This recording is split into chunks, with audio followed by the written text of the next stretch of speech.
The first rule of investing is to manage risk. So, what is risk? Risk is basically the potential for something to go wrong in what you're doing. Okay? There's risk everywhere. In everything in life that you do, there is a risk that comes with it. Now, it doesn't stop you from doing it because you perceive that the outcome or the benefit from this activity outweighs the risk, right? You might jump off of an airplane, right? Parachute jump. There is risk in that. You could die.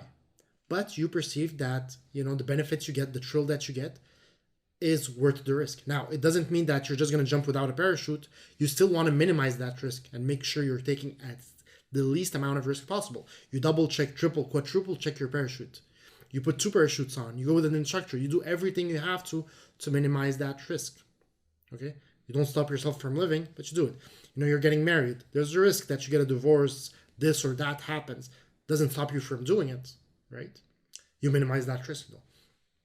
It's the same thing in investing. Okay. When you're investing, there are many ways to mitigate that risk, but some risk you have to take. There's two types of risk. There's systematic and unsystematic risk. Systematic risk is risk that's inherent in the whole market. When the whole market crashes, everything crashes, all the coins. And this is what we call undiversifiable risk. You cannot diversify that risk away.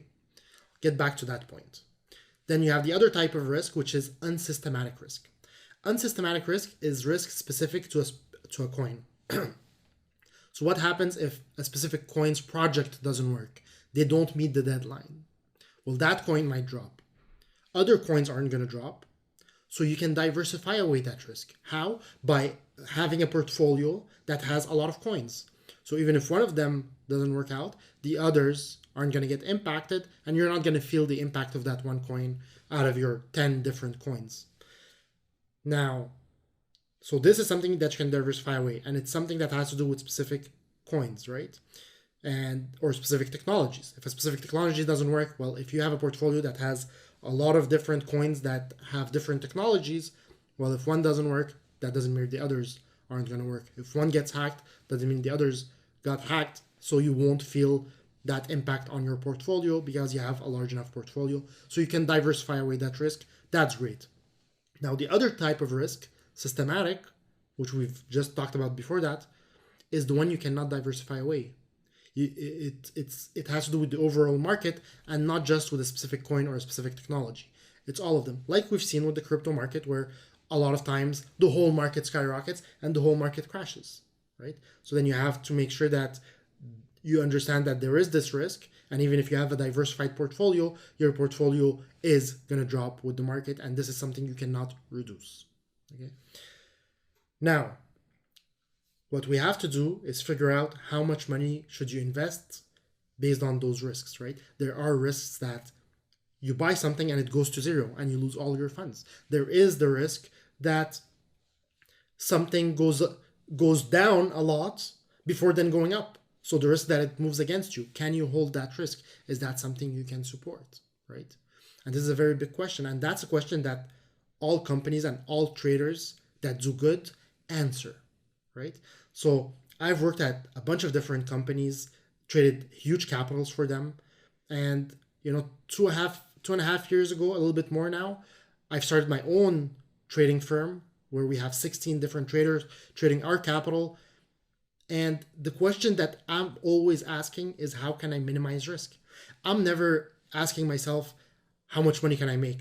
It doesn't matter. I try to make the most that I can, but within this risk confines, right? Within these risk parameters, because nobody ever, busts a business by making too much money. That's never a problem. The problem is if you lose too much, then you get busted. So that's the question that all companies are asking themselves. And every single successful company I've worked at, that's the questions that they were constantly asking that I was working on, how to minimize risk. And through minimizing risk, we generated good money. But if our objective was to make money and not minimize risk, we probably would have lost, right? And that's why you always see with these companies, they're hiring risk managers. You never see a company hiring a profit manager. That doesn't exist. It's all about risk. Yeah. So let's get into an example. Okay. And yeah, only invest what you can lose. So that's what I was, through the example, I was going to get to that point that you should only invest what you could lose. It doesn't mean that you're going to lose it. It doesn't mean you want to lose it, right? But this is the mindset you have to have. Nobody gets into an investment and thinks it's going to go against them. Nobody. Everybody, when they invest, they're positive, sure, to the bones that this is going to fly and they're going to make the most money ever. Everybody. Nobody goes in and says, oh, I'm pretty sure I'm going to lose 50% of my capital. No. But it happens. Why? Because that's risk. Risk is the potential for something adverse happening. And when you say, I want to take on that risk, it means that you agree that this thing could happen and you're okay with it happening. Now, what I see a lot of times is people taking risks that they can't handle. They're like, yeah, I want to take on that risk. And then when the risk happens, they're like, oh, I can't handle it. Well, then why did you take it? I didn't think it was going to happen. No, if it's a risk, it's very likely to happen. That's why you have to understand that and you have to agree with it. And if you do that, then you can make money. And I'll show you how. I'll show you how this affects people. And people who take on too much risk, they end up just losing, right? Let's say, let's have an example here. Let's say there's me, Mo, and there's this other guy. We'll call him Joe. Okay. And we both have in our bank accounts, let's put more space here, Mo and Joe. And we both have in our bank accounts, we have, let's say, 10K. And next summer, or in a few months, we both plan on getting married. And the marriage, okay, is going to cost us 5K each. Okay. But that's in a few months, like 3 months or something like that. So we see this Bitcoin and these cryptocurrencies and we're like, you know what? We can make some good money. We want to invest a bit. So I know I need 5K. So what I decide to do is I leave in the bank 5K. And I look at Bitcoin here, and let's say this is the price of Bitcoin. You have price and you have time. Wow. You have time here, and here you have price, right? And then I look at the price of Bitcoin. I'm like, wow, Bitcoin right now is at 10K. I think it's going to keep going up. So I want to buy for 5K. So I buy some Bitcoin here. I leave 5K in the bank. So I use the other 5K to buy Bitcoin. How many Bitcoins can I buy with 5,000? Well, since Bitcoin is at 10,000, I can buy half a Bitcoin. So I decide to buy 0.5 BTC. Now Joe here is like, you know what? I want to leave $0 in the bank. I want to invest everything in Bitcoin because it's going to go up. I know there's risks. I'll take the risk. And then I'll be able to sell it back when there's the marriage, have my 5K and have way more money because I invested more. So I'll make more money. And I might even have a bigger marriage, bigger than Mo's, and he'll be jealous of my huge marriage. So huge wedding, right? So yeah, wedding, not marriage. So I guess mariage, you say that in French. You don't say that in English. Yeah. English needs some improvement here. So I buy this here. Joe buys 1 Bitcoin. So he has his 1 Bitcoin there, right? He bought 1 Bitcoin at $10,000. And guess what happens? Right? Price of Bitcoin starts dropping. And then it drops all the way down to 5,000. So it drops by 10%. 50%. Drops by 50%. So then he's stressing because he's like, damn, my Bitcoin right now is only worth $5,000. And then the marriage arrives because at this time, is when there's the marriage, the wedding, right? So he has to sell his Bitcoin. So he goes in, he sells the Bitcoin. He sells one Bitcoin at $5,000. He has his $5,000. He pays it for the wedding, right? Pays it for the wedding. And how much is left in his bank account right now? $0. How many Bitcoins do he have? 0. Now, Mo, the marriage came along. His Bitcoin, which is, he has 0.5 Bitcoins, is, well, one Bitcoin is $5,000. So 0.5 Bitcoins is worth $2,500. So he also lost 50%. But guess what? He doesn't need to take out the money because he already left 5K in the bank and he can have his wedding, no problem. And then guess what happened next? Oh, Bitcoin's price went back up. And now it went to 20,000 or 30,000 maybe. And Mo has 0.5 Bitcoin. So his 0.5 Bitcoins is now worth $15,000. And how much does Joe have? $0. He's dead broke. So Mo actually made more money by investing less than Joe. So when you're minimizing risk, it doesn't mean that you'll make less. Au contraire, it's the opposite. You'll probably make more. There is a situation that's less probable where this did not go down and straight away went up, and he would have made more in that situation. But it doesn't work out like that. And that's gambling because it could have, you're betting that this happens and not this, but you don't know what happens. You don't know the course that it takes, right? So you have to minimize your risk.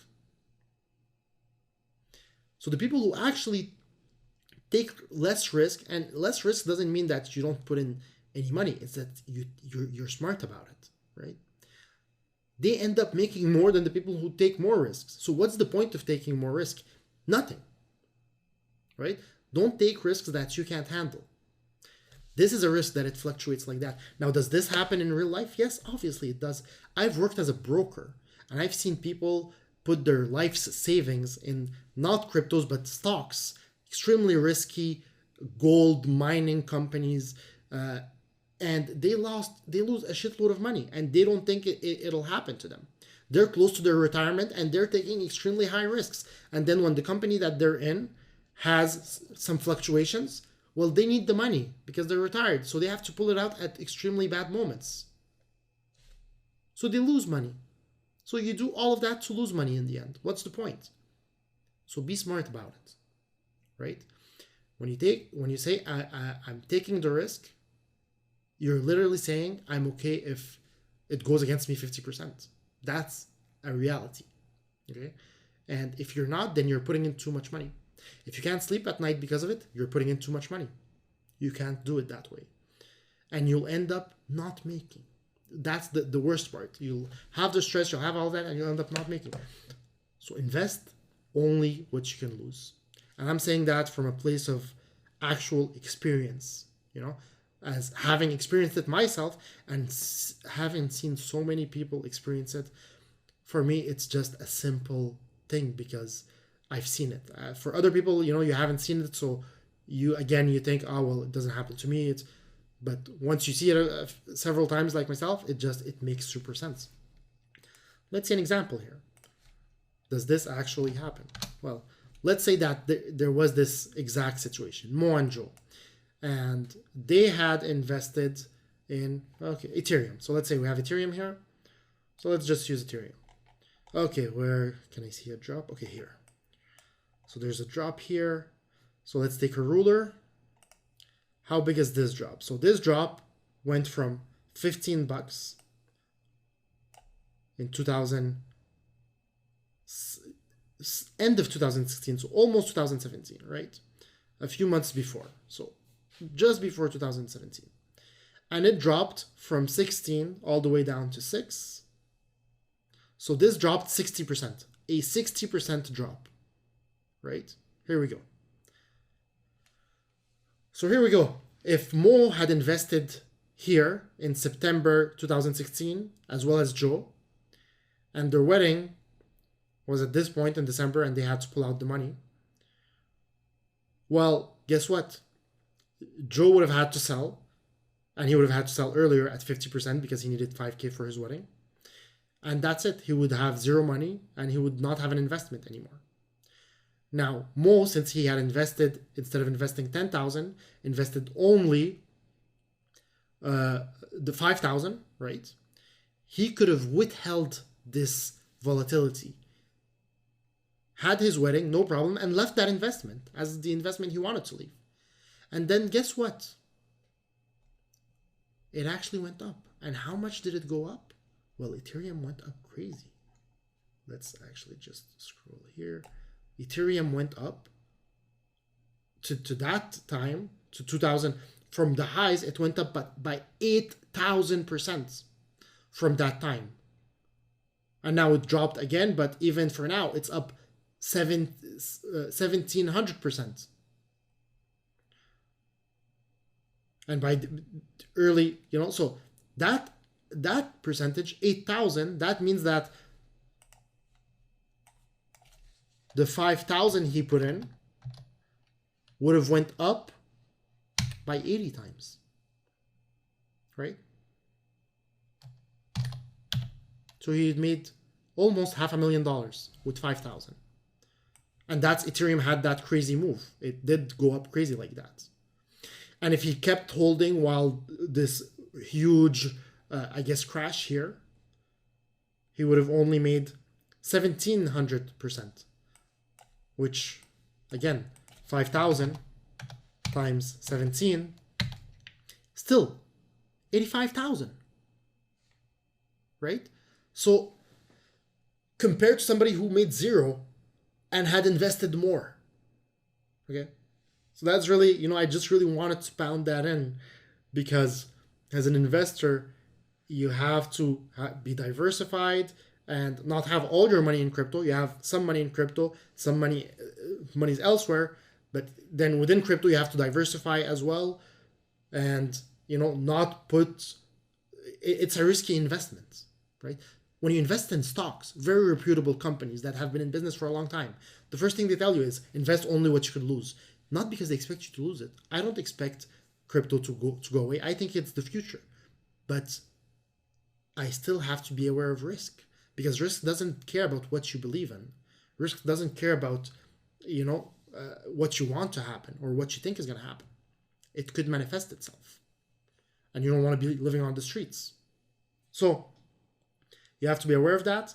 And by being aware of that and, having that philosophy, you have a smooth life, okay? And not only you have a smooth life, but you end up actually making more than losing, right? Because at the end of the day, you want to be a winner. But the thing is, to win, you don't only need to score to win. If you're playing a professional sport, you're playing soccer or whatever, you don't only win by scoring goals. You win by going in defense, by making plays, by thinking smart, by practicing, by doing all of these things, okay? Minimizing risk for the other team to not score on you. It's the same thing here. You win not only by the times you make money, but whenever you're losing, you're not losing too much, that it creates something where you have to sell at the worst time. And in crypto is one of the only places where I've seen people buy at the highs and then sell at the lows, right? It's the only place where I see people buying when things are expensive, and when it goes on sale, they actually sell it. Why? Because they bought at bad prices, or they bought too much, more than they could afford, and then they ended up having to sell it because they have to pay their bills. So don't be one of those guys, okay? Invest smart, only risk what you could lose.